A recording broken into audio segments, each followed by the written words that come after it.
اعوذ باللہ من الشیطان الرجیم بسم اللہ الرحمن الرحیم۔ میں ہوں سردار عامر زید ایڈوکیٹ اور آپ دیکھ رہے ہیں میرا YouTube channel house of justice. جب بھی کسی عورت کے خاوند کی ڈیتھ ہو جائے تو خاوند کی وفات کے بعد وہ بیوہ عورت اس کو بہت سارے مسائل کا، چاہے وہ فائنینشلی ہیں یا معاشرے میں ویسے زندگی گزارنے کے لیے ہیں، تو بہت سارے مسائل کا سامنا کرنا پڑتا ہے۔ حالانکہ اگر ہم دین اسلام کی تعلیمات کو دیکھیں تو اسلام نے عورت کو، جو بیوہ عورت ہے، اس کو بہت سارے حقوق اس کو دیے ہیں، لیکن ہمارے معاشرے میں عورت کو وہ حقوق نہیں دیے جاتے۔ تو آج کی ویڈیو میں یہ ڈسکس کروں گا کہ بیوہ، کوئی بھی اگر بیوہ ہے تو اس کے کون کون سے حقوق ہیں اور اس کو کون کون سے چیلنجز کا سامنا کرنا پڑتا ہے۔ تو سب سے پہلا جو بیوہ کا حق ہے وہ ہے وراثت میں حصہ۔ کسی بھی عورت کے جب خاوند کی ڈیتھ ہو جاتی ہے تو جو سب سے پہلا رائٹ بیوہ کا ہوتا ہے وہ یہ ہوتا ہے کہ چونکہ اب اس کا اور فائنینشلی طور پر اس کی سپورٹ کا کوئی اور سورس نہیں ہے، اس کے خاوند کی ڈیتھ ہو چکی ہے، تو ایسی صورت میں جب جائیداد تقسیم کی جاتی ہے جو خاوند کے نام پر تھی، جس کی ڈیتھ ہوئی ہے، تو اس جائیداد میں بیوہ کا حصہ قرآن پاک میں مقرر کر دیا گیا ہے۔ اگر بیوہ کی اولاد ہے تو ایسی صورت میں بیوہ کا حصہ خاوند کی جائیداد میں 1/8 ہوگا، اور اگر بیوہ کی کوئی اولاد نہیں ہے تو ایسی صورت میں پھر بیوہ کا حصہ جو ہوگا وہ 1/4 ہوگا۔ جو ٹوٹل پراپرٹی ہے اس کا چوتھا حصہ جو ہوگا وہ بیوہ کو دیا جائے گا۔ لیکن بدقسمتی سے ہوتا ایسے ہے کہ بیوہ کو جائیداد سے محروم کر دیا جاتا ہے، چاہے اس کی اولاد ہے یا نہ ہو۔ دونوں صورتوں میں اکثر ہمارے معاشرے میں ایسا ہوتا ہے کہ جیسے بہنوں کا حصہ کھایا جاتا ہے، ان کو وراثت میں حصہ نہیں دیا جاتا، تو بالکل اسی طریقے سے بیوہ کو بھی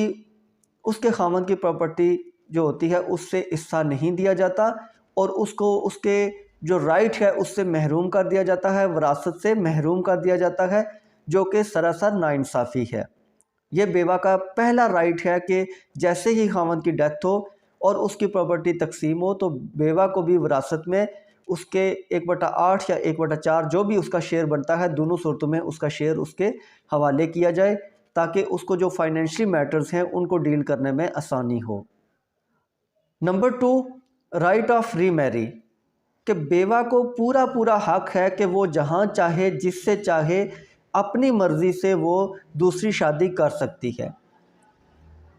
اس کی اولاد ہے یا نہیں ہے، وہ دونوں صورتوں میں کسی بھی مرد سے اپنی مرضی کے مطابق جسے وہ چاہتی ہے وہ شادی کر سکتی ہے۔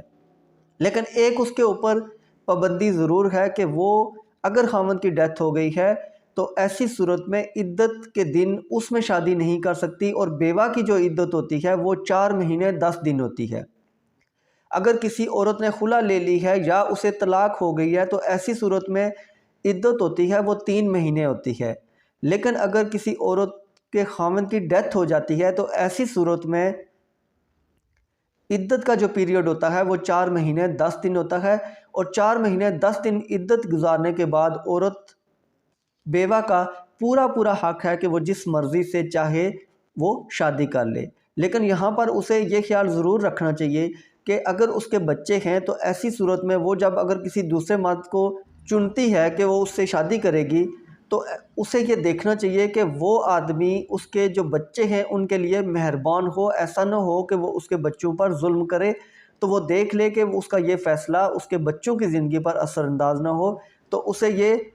دوسری شادی کرنے کے لیے جو وہ آدمی چوز کر رہی ہے تو وہ یہ دیکھ لے کہ وہ ایک مہربان اور نرم طبیعت کا انسان ہو، یا ایسا نہ ہو کہ وہ ان کے بچوں پر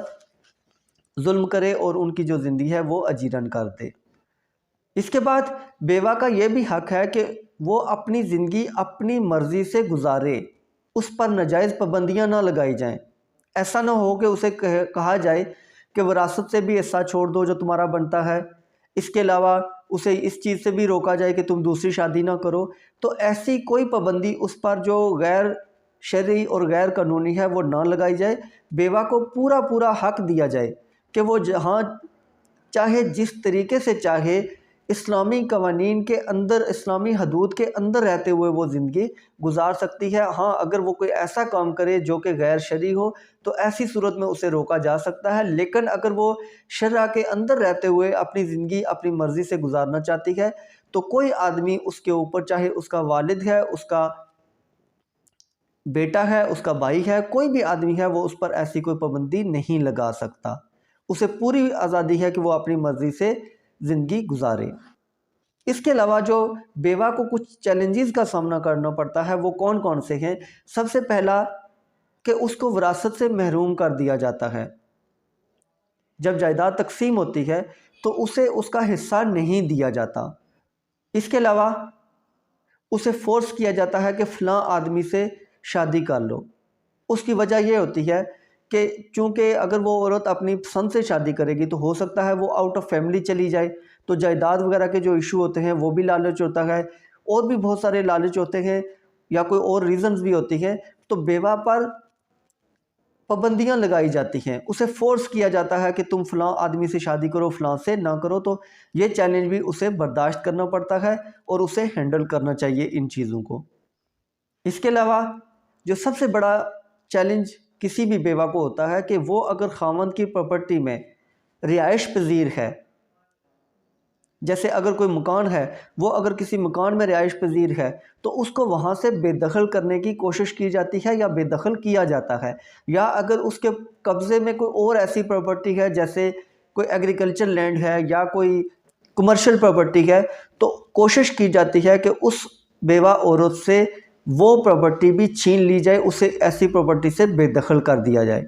اور لاسٹ جو چیلنج کسی بھی بیوہ کو درپیش ہو سکتا ہے وہ ہے اس پر جو الزامات لگتے ہیں۔ اگر کوئی بیوہ دوسری شادی نہیں کرتی، چاہے اپنے بچوں کے فیوچر کی وجہ سے یا کوئی اچھا رشتہ نہ مل رہا ہو، تو ایسی صورت میں لوگ اس پر بدکاری کے الزامات لگانا شروع ہو جاتے ہیں کہ اس کا کریکٹر ٹھیک نہیں ہے۔ بہت سارے معاملات ہوتے ہیں جو اسے اس کے کریکٹر پر ڈائریکٹ بات آتی ہے، تو یہ چیلنج بھی اسے درپیش ہو سکتا ہے جب وہ بیوہ کی زندگی گزار رہی ہو۔ تو ہمیں، اگر ہم قرآن پاک کی تعلیمات پر عمل کریں تو پھر بیوہ کے بہت سارے رائٹس ہیں، تو ہمیں چاہیے کہ اسلام کے اصولوں پر